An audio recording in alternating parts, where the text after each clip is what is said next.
Welcome to తొలి వార్తా news. ప్రజల కోసం ప్రజల పక్షం వార్తలు చదువుతుంది మీ మాధురి. బలోపేతం అవుతున్న ప్రభుత్వ పాఠశాలలను అన్ని వసతులతో అభివృద్ధి చేస్తున్నాం. నాణ్యమైన విద్యను అందించే ఉపాధ్యాయ బృందం మనకు ఉన్నారని దేవరకద్ర ఎమ్మెల్యే జి మధుసూదన్ రెడ్డి అన్నారు.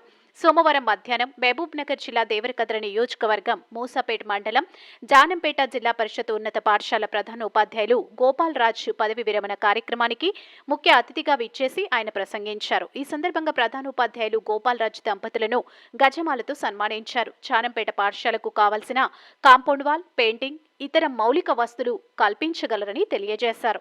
ఈ సందర్భంగా ఉపాధ్యాయునిగా, ప్రధాన ఉపాధ్యాయులుగా 4 దశాబ్దాల పాటు విద్య అభివృద్ధికి సేవ చేసిన గోపాల్ రాజ్ని ఉపాధ్యాయ బృందం, విద్యార్థులు, పూర్వ విద్యార్థులు, గ్రామస్తులు తదితరులు వారిని అభినందించారు. మీ తొలి వార్తా న్యూస్ ని సబ్స్క్రైబ్ చేసి, లైక్ చేసి, షేర్ చేయండి. అదేవిధంగా స్ఫూర్తివంతమైనటువంటి అనేక రకాలైనటువంటి పదవుల్లో ఆ పదవులకి వన్నదేస్తూ తన వెళ్ళేటువంటి అవకాశం కలిగించినారంటూ ఎవరైనా ఎక్కడైనా కనబడి 4 మంచి మాటలు మనతో మాట్లాడితే అది మనకు 10,000గా నిలుస్తుంది. అటువంటి పెద్దలు గోపాలరాజు గారు, మాజీ ఎంపీ గారు బత్తి కృష్ణయ్య గారిని సాధారణంగా వేదికపైకి ఆహ్వానిస్తున్నాము. వారిని తోడుకు రావాల్సిందిగా పవన్ కుమార్ గారిని కోరుతున్నాము. బాయ్స్ కాలేజ్ బ్రహ్మాంజలి, బ్రహ్మకాంజలి, బ్రహ్మవంశస్థులు కదా.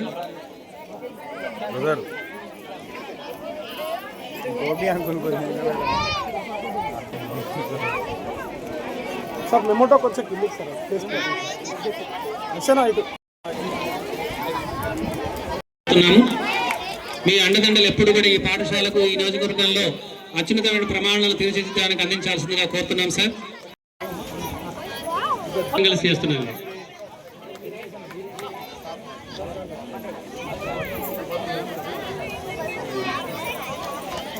సార్. ఆ భారం అంతా మీరేమయ్యాలి, మేడం మీద వేయకండి.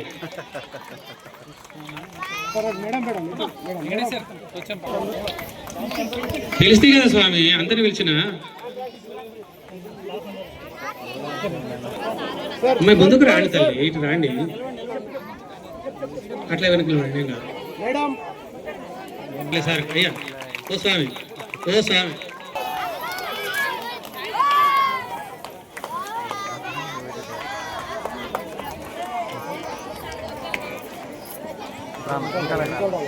గట్టిగా చప్పట్లతో అభినందిద్దాం.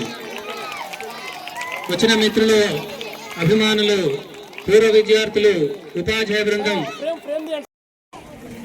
గోపాలరావు గారి రిటైర్మెంట్ ఫంక్షన్ కి నాతో పాటు ఇక్కడికి చేసిన వేదిక ముఖ్యంగా విద్యార్థులకు అందరికీ పేరు పేరున హృదయపూర్వక ధన్యవాదాలు. ఈరోజు ఉపాధ్యాయుల పాత్ర ఎంతో కీలకం. ఎందుకంటే ఉపాధ్యాయ వృత్తి అనేది చాలా పవిత్రమైన వృత్తి. భావి భారత పౌరులకు తీర్చిదిద్దే బాధ్యత కూడా ఉపాధ్యాయుల మీదే ఉంటుంది. అంటే మన భారతదేశమే కాదు, మన రాష్ట్రానికి కానీ మన భారతదేశానికి కానీ రేపు పొద్దున భవిష్యత్తును అందించడానికి తీర్చిదిద్దే బాధ్యత కూడా ఉపాధ్యాయులు కూడా అంతటి ఒక పవిత్రమైన వృత్తి చేపట్టి ఈరోజు రిటైర్మెంట్ అయితే ఉన్న గోపాలరాజు గారి గురించి ఇప్పుడే హర్ష మొత్తం డీటెయిల్ గా మాట్లాడడం జరిగింది. ఆ మాట్లాడుతూ హర్ష ఒక విషయం చెప్పడం జరిగింది. సార్కు చాలా సామాజిక దృక్పథం చాలా ఎక్కువ అని చెప్తా ఉన్నాడు. సో అట్లాంటి దృక్పథం ఉన్న వ్యక్తులు అంటే తప్పకుండా మేము కూడా ఎంకరేజ్ చేస్తాం. భవిష్యత్తులో మీ సర్వీసెస్ కూడా మా అంటే ముఖ్యంగా నియోజకవర్గ ప్రజలకు, ముఖ్యంగా విద్యార్థులకు ఎడ్యుకేషన్ లో మాత్రం తప్పకుండా మీలాంటి వాళ్ళు ఎవరైనా వచ్చి సహాయ సహకారాలను అందిస్తామంటే ప్రభుత్వ పరంగా కూడా మేము అన్ని రకాల కూడా సపోర్ట్ చేయడానికి సిద్ధంగా ఉంటామని చెప్పేసి ఈ సందర్భంగా తెలియజేస్తా ఉన్నా. ఎందుకంటే ఈరోజు ప్రభుత్వ ఉద్యోగులను, ముఖ్యంగా ఉపాధ్యాయులను గౌరవించాలనే లక్ష్యంతో మా గౌరవ ముఖ్యమంత్రి శ్రీ రేవంత్ రెడ్డి గారు వాళ్ళ సమస్యలు ఎన్నో రోజులుగా పెండింగ్ ఉన్న సమస్యలు, ముఖ్యంగా ట్రాన్స్ఫర్స్ సమస్య ఒకటి, అదేవిధంగా ప్రమోషన్స్ సమస్య మీకు అందరికి కూడా తెలుసు. ఎక్కడ కూడా చిన్న అంటే లీగల్ ఇష్యూ లేకుండా అందరికి కూడా ప్రమోషన్స్ కల్పించడము, అదేవిధంగా చాలా ఎన్నో సంవత్సరాలుగా పెండింగ్ ఉన్న ప్రమోషన్స్ ఇష్యూను క్లియర్ చేసిన బాధ్యత చేయడము, అదేవిధంగా ట్రాన్స్ఫర్స్ విషయంలో కూడా ఎక్కడ కూడా పైరవీలకు తావు లేకుండా ట్రాన్స్పరెంట్ గా ట్రాన్స్ఫర్ చేసిన విషయం కూడా మీకు అందరికి తెలుసు. అదేవిధంగా గవర్నమెంట్ స్కూళ్ళల్లో చాలా మటుకు పూర్తిగా నిర్లక్ష్యానికి గురైనాయి. గవర్నమెంట్ స్కూళ్ళలో చాలా మటుకు ఉపాధ్యాయులు ఉన్నారు కానీ అక్కడ ఫెసిలిటీస్ లేక చాలా మంది కొన్ని స్కూల్స్ అయితే మూతపడ్డ విషయం కూడా మీకు తెలుసు. స్టూడెంట్స్ పట్టించుకునే పరిస్థితులు ఉండే.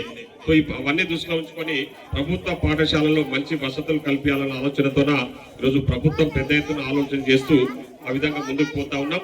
సో దాంట్లో టీచర్స్ భాగస్వామ్యం కూడా బాగా ఉందని చెప్పేసి ఈ సందర్భంగా తెలియజేస్తాను. ఎందుకంటే నేను ఎమ్మెల్యేగా గెలిచినప్పటి నుంచి చాలా సందర్భాల్లో నేను ఎక్కువ మటుకు గవర్నమెంట్ స్కూళ్ళలో జరుగుతున్న ప్రోగ్రామ్స్లలో పాల్గొనడం జరిగింది. నేను స్కూళ్ళలో ప్రోగ్రామ్స్ ఉన్నప్పుడు కూడా స్టూడెంట్స్ కి చాలా సందర్భాల్లో చెప్పడం జరిగింది. ఎందుకంటే ప్రైవేట్ స్కూల్లో చెప్పే టీచర్స్ కంటే గవర్నమెంట్ లో టీచింగ్ చేసే అధ్యాపకులకే వాళ్ళు నాణ్యతతో కూడిన వాళ్ళు కీలక పాత్ర పోషిస్తారు. కాబట్టి ప్రభుత్వ పాఠశాలలలో పనిచేయడానికి చదువుకోవడానికి ఎక్కువ ఆసక్తి చూపించాలని చెప్పేసి స్టూడెంట్స్ కానీ వాళ్ళ పేరెంట్స్ కానీ చెప్పడం జరిగింది. ఈరోజు మనము ఫెసిలిటీస్ అని కల్పిస్తా ఉన్నాం కాబట్టి ఆ ఫెసిలిటీస్ ద్వారా ప్రజలు అంటే ఈ మధ్యన ఈ పర్సంటేజ్ జాయినింగ్ పర్సంటేజ్ కూడా ఈసారి పెరిగిందని చెప్పేసి చెప్తా ఉన్నారు. ఇక్కడ ఎంఈఓ గారు కూడా ఉన్న విషయాలు నాకు తెలిసి ఈసారి పర్సంటేజ్ కూడా పెరిగి ఉండాలి కొంచెం. మనం జాయినింగ్స్ అన్ని కూడా గవర్నమెంట్ స్కూళ్ళల్లో రిక్రూట్మెంట్ విషయంలో కూడా మీకు తెలుసు గతంలో టీచర్స్ రిక్రూట్మెంట్ లేక చాలా గవర్నమెంట్ స్కూళ్ళల్లో టీచర్స్ లేక మనము చాలా ఇబ్బంది పడ్డాం. నేను వచ్చిన కొత్తలో నా దృష్టికి చాలా సందర్భాల్లో నేను ఎమ్మెల్యే గెలిచిన కొత్తలోనే చాలా సందర్భాల్లో చాలా స్కూల్స్లలో టీచర్స్ లేకుండే. సో ప్రభుత్వం దాన్ని దృష్టిలో ఉంచుకొని 11,067 మంది టీచర్స్ కూడా రిక్రూట్ చేసి వాళ్ళకి అపాయింట్మెంట్స్ కూడా ఇవ్వడం జరిగింది. ఇక్కడనే మా శ్రీనివాస్ ఉన్నాడు, ఆయన వాళ్ళ డిఓ గారిని నేను అప్పుడు చాలా ఇబ్బంది అంటే అవసరం కోసం ఇబ్బంది పెట్టాల్సి వచ్చింది. సో నా నియోజకవర్గంలో ఎక్కడ కూడా ఏ స్కూల్లో కూడా ఖాళీ లేకుండా టీచర్స్ ఆల్మోస్ట్ నాకు తెలిసి అన్ని స్కూళ్ళలో కూడా ఫిల్ చేయడం జరిగింది. సో ఇంకా ఎక్కడైనా కొన్ని ఖాళీలు ఉంటే కూడా వాళ్ళు అవి కూడా తొందరలో భర్తీ చేస్తామని చెప్పేసి ఈ సందర్భంగా తెలియజేస్తూ ఈ స్కూల్ కి సంబంధించిన కొన్ని రిక్వైర్మెంట్స్ ఇప్పుడే సార్ రిటైర్మెంట్ అయినాక కూడా నేను వచ్చి కూర్చున్నప్పుడే అంటే స్కూల్ పట్ల విద్యార్థుల పట్ల ఎంత ఆయన ఆసక్తి చూపిస్తా ఉన్నారు, ఎంత ప్రత్యేక శ్రద్ధ కనిపిస్తా ఉన్నారో అర్థమవుతా ఉంది. ఎందుకంటే రిటైర్డ్ అవుతున్నా కదా నాకేం పని అని అనట్లేదు. నేను వచ్చి కూర్చున్నప్పుడే సార్ ఈ స్కూల్ కి కాంపౌండ్ లేదు, అక్కడ రూమ్స్ మాత్రం బాగాలేవు సార్ అని చెప్పేసి నేను వచ్చినప్పుడే చెప్తా ఉన్నాడు. అంటే ఆయన అంటే వృత్తి పట్ల ఏ విధంగా ఎంత నిబద్ధతతో పనిచేసారో క్లియర్ గా అర్థమవుతా ఉంది. సో తప్పకుండా ఈ స్కూల్ రిక్వైర్మెంట్స్ కి సంబంధించి కొన్ని నా నోటీసులకు తీసుకొచ్చారు, తప్పకుండా అవి నెరవేరుస్తాం.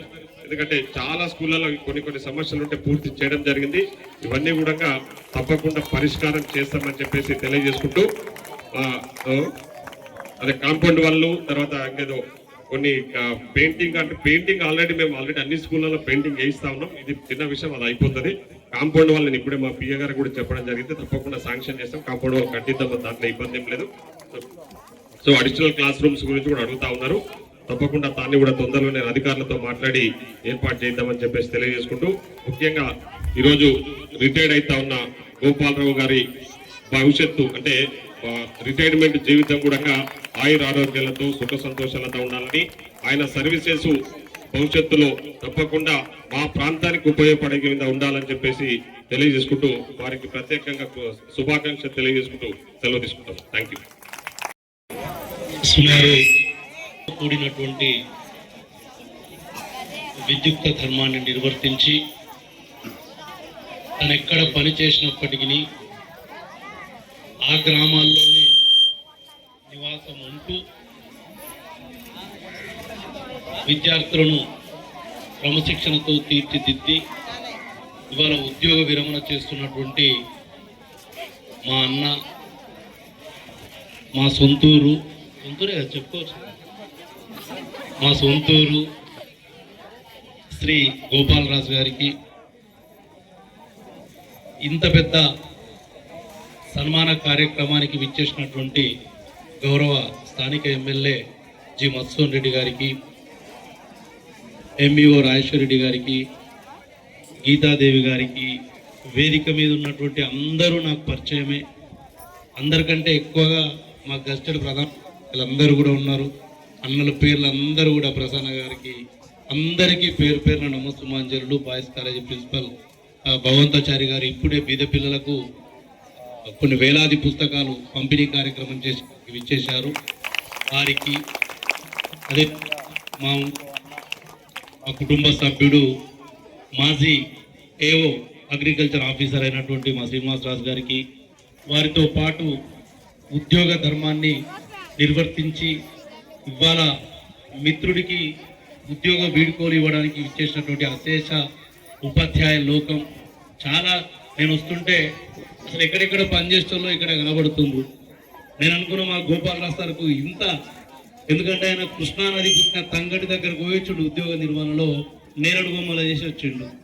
దేవరకద్ర మండలంలో ఎక్కువగా చేసిండు. ఆయన ఒక వామపక్ష భావజ, అంటే ఉపాధ్యాయుల సంక్షేమం కోసం కొట్లాడము, అదేవిధంగా పిల్లలకు కూడా విద్యా బోధనలో క్రమశిక్షణ కలిగినటువంటి వ్యక్తి. ఆ క్రమశిక్షణ వారికి చదువుతో వచ్చిన దానికంటే మా గురువు, మాకు ఊర్లో 3 తరాల గురువు అని ఉంటుంది. మాకు కూడా మా నాన్నకు గురువు, మా చిన్నాన్నలకు గురువు, వాళ్ళ వారి పుత్రులు, ఐఎమ్ రైట్ ఆర్ రాంగ్ 6 మంది అనుకుంటా కదా, 5 మంది. మా ఊర్లో ఎవరైనా ఆదర్శంగా తీసుకోవాలంటే మా సార్ వాళ్ళ ఫ్యామిలీని తీసుకోవాలి. ఆ ఫ్యామిలీలో దట్టు గోపాలరాజు గారిని తీసుకోవాలి. మరి అన్నకు గుర్తుందో లేదో కానీ వారు డిగ్రీ చదివేటప్పుడు తెలుగులో 100/100 మార్క్స్ వచ్చినాయి. వస్తే జర వామపక్ష భావజాలం, ఆ పీడిఎస్ ఎస్ఎఫ్ఐలా మరి అప్పుడు ఏమున్నావో ఏమింటున్నాడు ఆయన తెలియదు. కొంత కాంప్లైంట్ లేదో వస్తే రీవాల్యుయేషన్ కోసం ఇప్పుడు మా ఊర్లో అదొక పెద్ద చరిత్ర గోపాలరాజు గారికి సంబంధించి. మా ఊర్లో 2 ఉద్యోగం వచ్చింది అనుకుంటా, నీకు తిరుపతి. మా ఊర్లో ఎవరిని చూసినా బీఎడ్ చేయడం, టీచర్లు చేయడం. అదే కోవలో నేను కూడా వారిని ఆదర్శంగా తీసుకొని మా పేరెంట్స్ కూడా బీఎడ్ చేయించడం. అంటే చాలా మందికి ఆదర్శంగా నిలిచినటువంటి వ్యక్తి, టూ ఇంటెలిజెంట్. మా 1985లో వారు కనుక టీచర్గా కాకుండా దేన్నైనా సాధించే సత్తా, ఆ రోజుల్లో వారు ఆ సివిల్సో లేదా ఓ ఎంఆర్ఓనో లేకపోతే ఏదో ఒకటి పెద్ద ఉద్యోగం కూడా, ఎందుకంటే వారికంటే జర్ర ముందున్న ఆయన్నే అగ్రికల్చర్ ఆఫీసర్ మా శ్రీనివాసరాజు గారు.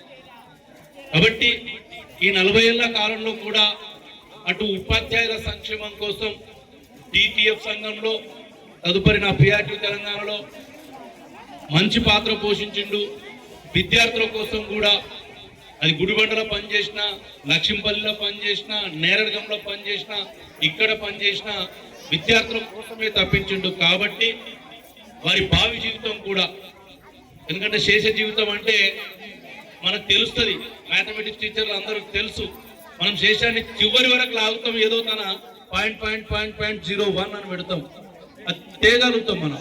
కానీ మన భావి జీవితం ఎంతనో మనకు భగవంతుడు తెలియజేయలేదు. కాబట్టి భావి జీవితం మొత్తం కూడా సార్కు అష్టైశ్వర్యాల మీద అసలు వాళ్ళకు ధ్యాసనే ఉండదు. వాళ్ళ కుటుంబానికి, వాళ్ళ పిల్లలు కూడా సెటిల్డ్. మొన్ననే మావాడు జైలు అయినట్టుండే కదా సార్, జైలు అయ్యిండు. ఇక సార్కి ఏముండదు, ఒక ఫోన్ ఉంటే చాలు ప్రపంచం మొత్తం ఆయన చుట్టూ ఉన్నట్టు ఫీల్ అవుతుంటాడు. రాబోయే జీవితం కూడా ఆరోగ్యంతో ఉండి, సామాజిక దృక్పథం చాలా ఎక్కువ. నేను ముందే చెప్పిన, ఆ కుటుంబంలో అందరికంటే ఎక్కువ రాడికల్ భావజాలం ఉన్న వ్యక్తి ఈయన ఒక్కడే. వాళ్ళంతా రైట్ అయితే ఈయన ఒక్కడే లెఫ్ట్ వాళ్ళే పనికొస్తారు బాగా సమాజానికి. ఆ విధంగా సమాజానికి పనికి రావాలని నేను కోరుకుంటూ నాకు ఈ అవకాశం ఇచ్చినందుకు ధన్యవాదాలు. జై తెలంగాణ. సార్ అందరికీ నమస్కారం. ఈరోజు నేను ఉద్యోగ విరమణ చే సందర్భంలో ఇక్కడికి విచ్చేసినటువంటి అందరూ ఆత్మీయులకు పేరు పేరున కృతజ్ఞతలు తెలుపుతున్నాను. ఈ సందర్భంగా గౌరవ ఎమ్మెల్యే గారు ఇక్కడికి విచ్చేయడం జరిగింది. ఈ సందర్భంగా వారు పాఠశాలకు సంబంధించినటువంటి కొన్ని సమస్యలను పరిష్కరించే దిశగా తమ సహకారాన్ని అందిస్తానని చెప్పడం జరిగింది. ఈ సందర్భంగా ఇక్కడికి విచ్చేసినటువంటి నా ఆత్మీయ మిత్రులు, పూర్వ విద్యార్థులు, తర్వాత మిత్రులందరికీ కూడా పేరు పేరున కృతజ్ఞత తెలుపుతున్నాను. 40 ఏళ్ళ జీవితంలో నాతో కలిసి పనిచేసేటువంటి పాత మిత్రులందరూ కూడా రావడం జరిగింది. నాకు ఎంతో సంతోషంగా ఉంది. ఈ 40 ఏళ్ళు విద్యారంగంలో నా వంతు నేను కృషి చేయడం జరిగింది. మరింత కృషి చేయాల్సిన అవసరం ఎంతైనా ఉంది. నా సహాయం ఇక ముందు కూడా కొనసాగుతుందని చెప్పి ఈ సందర్భంగా తెలుపుతున్నాను. అందరికీ నమస్కారం. ఈరోజు మా నాన్నగారి రిటైర్మెంట్ ఫంక్షన్కి విచ్చేసిన అందరికీ ధన్యవాదాలు.